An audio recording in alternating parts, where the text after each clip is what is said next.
mundo ng showbiz, dasalang hiling ng aktres na si Rufa Gutierrez para sa kanyang amang si Eddie Gutierrez. Ang veteranong aktor nasa Singapore para magpagamot.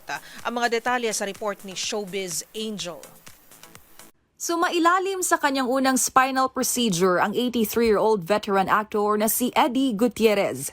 Ito ang ibinahagi ng kanyang anak na si Rufa, kasama ang inang si Annabel Rama at kapatid na si Raymond sa Singapore kung saan nagpapagamot ang ama.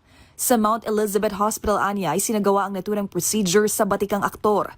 Dasal naman ang hiling ni Rufa para sa paggaling ng kanyang daddy. Special mention din sa post ang mga Pinoy nurse na nag-aalaga sa aktor. Sa huli, nagpaabot ito ng mensahe ng suporta sa lahat ng mga may kinakarap ding pagsubok ngayong Kapaskuhan. Una rito, nang mausisa sa isang event, sinabi ni Annabel Rama na wala raw munang big party ngayong Christmas at focus muna siya sa pag-aalaga ng asawa. Agad namang bumuho sa mga komento ng love and prayers at get well soon messages para kay Eddie Gutierrez. Kung matatandaan, taong 2018 nang sumailalim naman ito sa isang knee surgery. Para sa MBC TV Network News, ito po ang Showbiz Angel ng DZRH TV, una sa Pilipinas, una sa Pilipino.